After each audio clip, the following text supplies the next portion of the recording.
Ontem à noite o Grêmio foi eliminado da Copa São Paulo, tomamos 5-3 do Atlético Paranaense. É óbvio que fica aquele sentimento de frustração. Porra, foi uma merda. A gente abriu 2-0 para cima dos caras cedo no jogo e tomamos a virada. É óbvio que fica o sentimento de frustração, é óbvio que o torcedor fica irritado, é óbvio que a gente olha pro jogo e percebe, porra, como é que tomamos essa virada pro time dos caras, o mesmo time que o ano passado também nos eliminou da Copinha. Mas engana-se quem acha que eu vou chegar aqui e procurar alguém para Cristo, achar um responsável pela eliminação, ou até mesmo fazer terra arrasada. Eu não vou fazer isso por alguns motivos. O primeiro, trata-se de uma competição sub-20, em que o Grêmio tem alguns jogadores não com 20, mas com 19 ou até 18 anos. E claro que isso tem que ser levado em consideração. Segundo motivo, o Grêmio apresentou coisas boas na competição. É claro que apresentou coisas muito ruins também. Eu vou falar sobre os problemas do Grêmio, que obviamente, assim como no principal, estão do meio para trás. A defesa do Grêmio foi horrorosa nessa competição. Nós não tomamos gols lá do Serra Branca e do Figueirense, mas tomamos 2 do Inter de Bebedouro, tomamos gol do Mirassol, tomamos gol na fase anterior para o Coimbra e tomamos 5 do Atlético Paranaense com inúmeros problemas defensivos. O Grêmio tem um cara na sua defesa, e aqui eu já começo a fazer uma avaliação geral da participação do Grêmio na Copa São Paulo. O Grêmio tem um cara na sua defesa que fez muita falta. Ele não jogou contra o Coimbra, não jogou contra o Atlético Paranaense, e nesses 2 jogos nós tomamos 7 gols. E eu tô falando do Vieri, zagueiro pela esquerda, que para mim é o principal zagueiro da base do Grêmio e talvez o principal zagueiro da Copinha. Ele foi muito bem realmente em jogos de um nível mais fraco, é verdade, lá na fase inicial, mas ele fez muita falta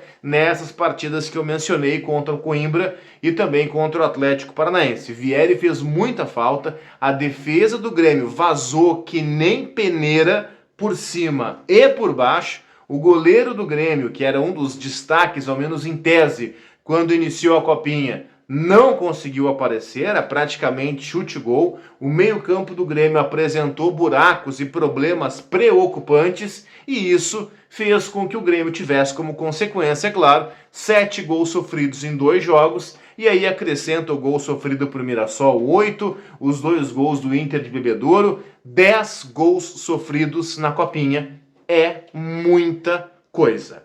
Agora, eu falei que não ia fazer terra arrasada e não vou. Por quê? Porque eu acho que teve coisas boas também. E numa competição de base, tão importante quanto ir longe, quanto avançar, quanto brigar para ser campeão, ou ganhar a Copa São Paulo, coisa que o Grêmio não conseguiu fazer, tão importante quanto isso, ou mais importante do que isso, é a formação de jogadores. E aí nós entramos num capítulo à parte. Antes de eu falar sobre esses caras, eu peço para que vocês que estão chegando aqui comigo nesse vídeo, se inscrevam no canal, deixem o like no vídeo, cliquem no botão de inscrever-se. Eu sou Cristiano Oliveira, se vocês não me conhecem, estão acompanhando esse vídeo, estão curtindo essa análise, inscrevam-se no canal. Eu estou aqui diariamente falando sobre as coisas do Grêmio, do profissional geralmente, mas nesse começo de ano falando bastante da base também. Inscrevam-se no canal, deixem o like, para a gente trocar uma ideia sobre esses jogadores do Grêmio. O Jardiel não foi tão bem na fase de mata, ele foi muito bem na fase de grupos, lá fazendo um gol atrás do outro. Contra o Mirassol ele foi muito bem, ali já era mata-mata, aquele golaço que ele fez de fora da área. No jogo anterior contra o Coimbra não apareceu tanto assim, mas fez o gol de pênalti, bem ou mal, era uma hora decisiva do jogo. E contra o Atlético Paranaense ele não conseguiu ter muita vantagem em relação aos zagueiros dos caras. Agora, ele fez uma copinha no frigir dos ovos boa, uma copinha que faz com que ele mereça daqui a pouco uma oportunidade. Não no time titular do Grêmio, não daqui a pouco nem jogando o Campeonato Gaúcho, mas pelo menos uma oportunidade treinando no profissional, para bater de frente com o Rodrigo Eli, com o Jeromel, com o Kahneman, para ele ter um tipo de adversário diferente pela frente. Eu acho que ele merece pelo menos esse teste treinando com os profissionais do Grêmio. Agora, Jardiel é um caso específico. O Sheron, para mim, embora tenha feito gol, ele foi muito mal, entregou várias bolas para o Atlético Paranaense e acabou sendo um dos responsáveis diretos ou indiretos pela virada que nós sofremos para o Atlético Paranaense, que está virando algoz do Grêmio na Copinha. Mas para mim o grande destaque do Grêmio nessa competição, eu gostei do Alisson, eu confesso que eu não esperava muito do Alisson, ponta, que geralmente joga pela direita, e ele me surpreendeu na Copinha. Eu acho que ele fez jogos razoáveis, jogos bons, mas acabou para mim pelo menos sendo uma surpresa. A lateral esquerda do Grêmio, Wesley Costa, foi muito mal na competição. Para mim o Zé Guilherme, quando entrou como lateral esquerdo, entrou jogando melhor do que o Wesley, embora o Wesley tenha até feito um gol, não lembro agora se foi Figueirense ou se foi Serra Branca, mas enfim, foi lá na largada do Grêmio na competição. Mas para mim o Zé Guilherme termina a competição em alta na comparação com o Wesley. E o grande destaque do Grêmio, desde o início eu falava sobre ele, não foi tão bem no começo e foi crescendo, ao contrário do Grêmio, que foi decaindo nesses últimos jogos. Esse cara que eu vou mencionar foi crescendo. E eu falo do Gustavo Nunes, que conseguiu ter destaque também contra o Atlético Paranaense, conseguiu fazer gol, conseguiu criar boas jogadas. Ah, mas Cristiano, ele não foi estável o jogo inteiro.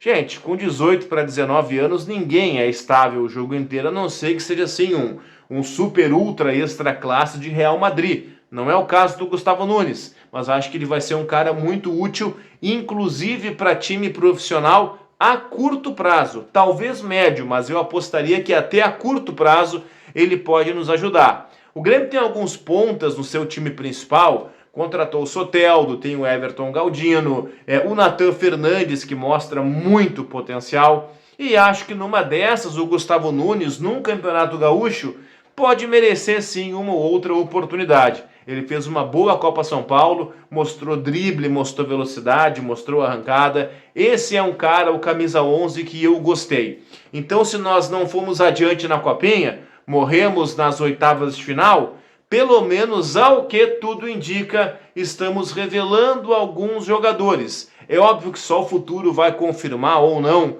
onde é que eles vão chegar. Mas eu acho que por essas apresentações na Copinha, a gente pode tirar algumas conclusões. Que o Grêmio sentiu muito a falta do Vieri na zaga. O Grêmio sem o Vieri na zaga é um time muito mais frágil.